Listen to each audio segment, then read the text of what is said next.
Hey guys, welcome back to my channel. If you're new here, my name is Saria. I do regular Disney content. I do hope you will consider subscribing to my channel, ringing that notification bell, and leaving me a comment below. Today's video is going to be showing you guys how I made this Hocus Pocus inspired sign that says "Come We Fly." I had the idea to make this a long time ago, and it was just kind of a manner of figuring out how to display it, I guess. So most of these items are from Dollar Tree, which you guys know me. If I can make it more cost affordable, I'm going to. So yeah, I'm really excited about this sign. It looks so cute displayed. Once I found like the little vacuum piece, I was like, okay, it's all come together. So let's go ahead and jump into the tutorial. So the base of my sign is this beware sign that I got from Dollar Tree. They usually have a bunch of these out because they're very popular to display as well as DIY. Just a warning, this thing is absolutely caked in glitter. There was black glitter all over everything after this, so just warning. I'm going to be using black chalk paint from Waverly in the color, and then after painting it black, I went ahead and cut out the words "Come We Fly" on my silhouette. Now, if you guys don't have a die cut machine, that's totally okay. I do have kind of a cheater's method to getting around this. Other than just using stickers. So if you guys are wondering how to get letters beautifully onto your signs of any size in any font, I will have that video linked in the description box below for you guys. It's so simple. I cannot even believe it. And I'll be honest, sometimes I choose to do that over using my silhouette machine. But I wanted to use up some of the vinyl that I have. So I cut out the words "Come We Fly." But I just got out my transfer tape and then laid it down on my words. I definitely took my time laying my words out. If you guys are doing it this way, I grabbed a meter stick that I have at home and used that. The nice thing about this sign is that it has those little divots in the side to make it look like it's like plank wood. And you can use those in order to align your words and make sure that they're all nice and centered. Something I thought of afterward too that would look really cute is if you actually drew lines across it to make it look like there are actual planks on the board. I did that in a previous tutorial. Actually, it's the tutorial I was talking about earlier where I show you kind of how to do this without a die cut machine. But kind of giving it that faux wood look would look really cool. But you can see here I'm using my meter stick to try to line these up a little bit more evenly and make sure that they're spaced apart nicely. Just make sure you take your time with it because once those are on, they are on.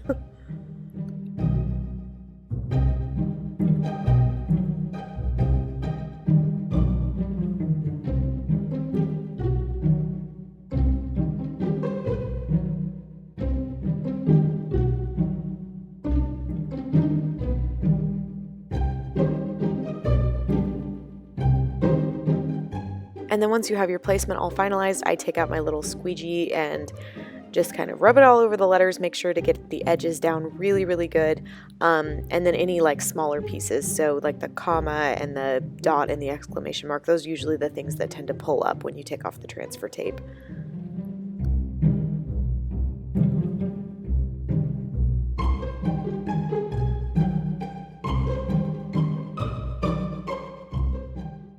So now moving on to the beaded garland. I bought giant packs of these wood beads because I love crafting with them off of Amazon.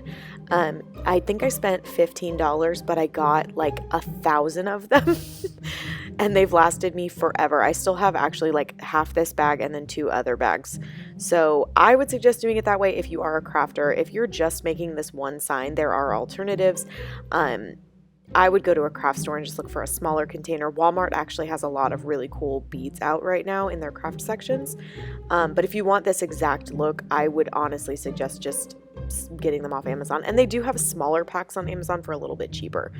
Anyway, I'm taking a very large needle. It's like a sewing needle. I got this so long ago, but I only use it for this purpose. And then I stick my twine, my Juke twine, through that needle, and it just makes it so much easier to string these beads.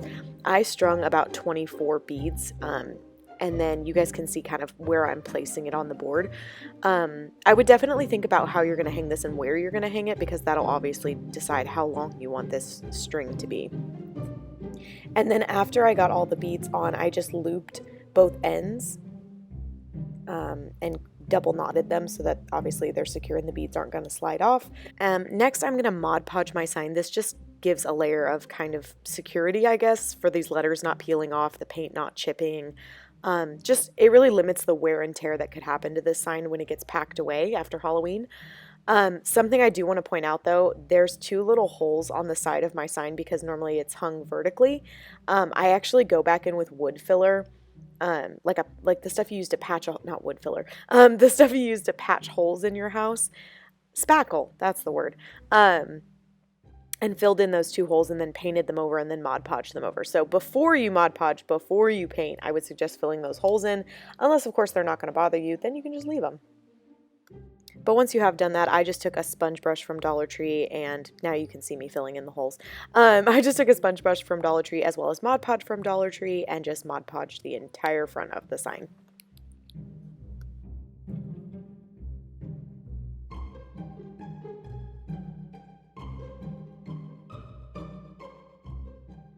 Next, we're going to be making the miniature broom and mop, but I wanted to show you guys, I bought a dollhouse accessory vacuum and it came perfect. Like, it's the perfect size. I got it for $5 off eBay. They also have them on Amazon for like $7 or something like that.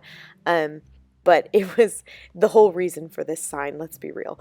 Now for the mop, I had this knitting yarn that I already just had on hand. It's very fluffy, and I'm wrapping it around my fingers about 5 or 6 times loosely, and then taking another string and tying it around those loops. This is where I feel like you guys watching me probably makes more sense than me explaining it. And then I'm going to snip through the bottom because that's what's going to kind of make it look more like a mop. And obviously I'm going to trim it up and shape it to look more like a miniature mop. For the handle of the mop, I'm using this dowel rod that I already had on hand. These are a pack from Walmart, but they do sell these at Dollar Tree. I'm just applying hot glue to the bottom of the dowel rod, and then I'm going to just firmly press it down into that top part of the mop. And then I did want to compare it to sizing for my vacuum because obviously I want these to all be similar scale.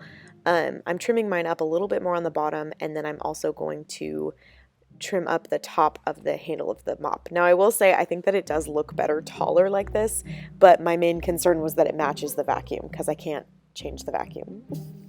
I'm just using my really awesome wire cutters. These are Irwin brand. I've had these forever and I love them. They work on so many things other than wire. Not that they're supposed to do that, but that's what I use them for.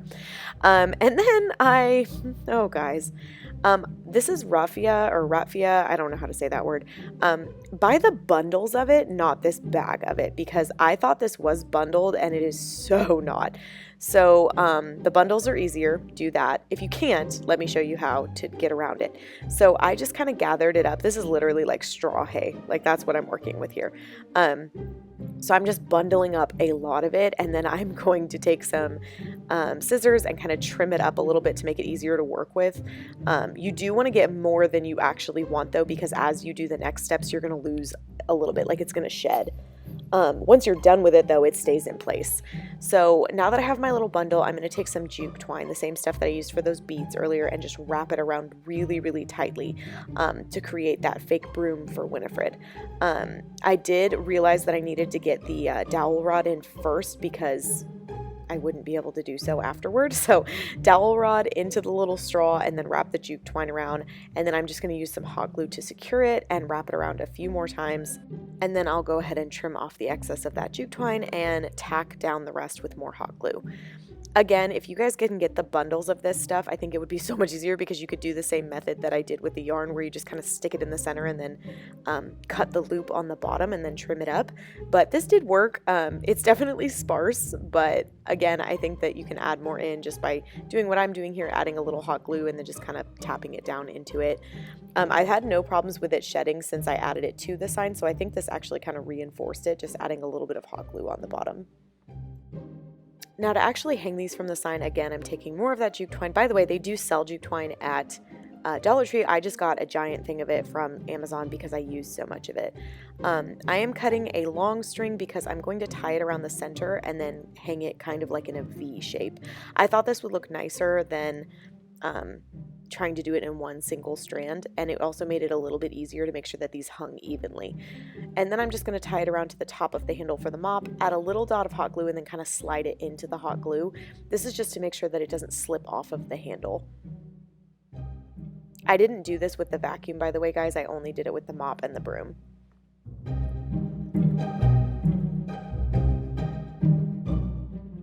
And then with my sign flipped over, I'm going to go ahead and start attaching the handles first. So I did measure, I did about 1.5 inches in toward the center of the sign on both sides. I just wanted to make sure that it was symmetrical because it would have driven me nuts, whatever, if I hung it up and it wasn't. And then I'm adding hot glue. I will tell you guys, I did hang this up and like a week later, the string popped off because I did not do enough hot glue. So be ridiculously generous with the hot glue if that's all you're using. I'm actually going to add duct tape on top of it as well, just to reinforce it, which I do show you guys in a minute, but I ended up hot gluing it with like a bunch, and then also adding more hot glue and then tapping the duct tape down into the hot glue just to reinforce that. By the way, this little poking tool that I use so that I don't burn myself with the hot glue is from Walmart. It comes in a 4-pack. They're awesome. I use them all the time. And if you guys were wondering, Dollar Tree also does sell these little silicone finger covers for hot glue so that you can actually just use your finger. I have not gotten them yet, although I probably should. So yeah, as you guys can see here, I'm using duct tape just to reinforce this, using some ugly brown duct tape that I will never probably use for anything else. And then for the actual mop, vacuum, and broom, I did mine vacuum, mop, broom, but obviously put them in whatever order you guys like. I'm super weird, and I was like, I want them in the order that they fly away, obviously. I am taping them down just using that duct tape. You can also hot glue the strings and then do the duct tape method just like I did with the beaded garland. It's just kind of up to you how much you feel like you need to enforce the sign. But I am creating kind of like this V shape with the string. I thought this gave it a really balanced look when it was done instead of them just kind of dangling by one string in the center.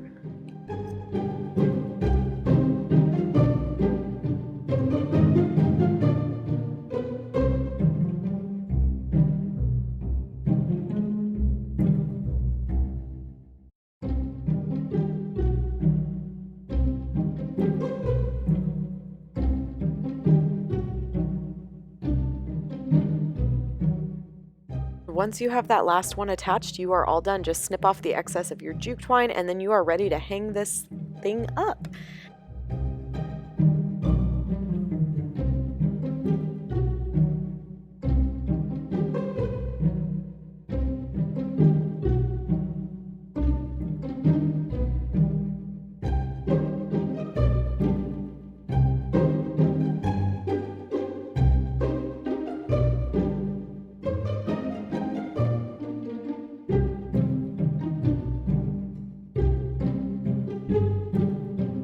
Thank you guys so much for watching. I hope you enjoyed this. Please let me know what you thought of it in the comments below because I love it. I'm so excited for it. I love how cost effective it was and just how it's kind of, it is Hocus Pocus, but I also think that someone looking at it might not know that right off the bat. Thank you guys so much for watching and I'll see you in my next video. Bye.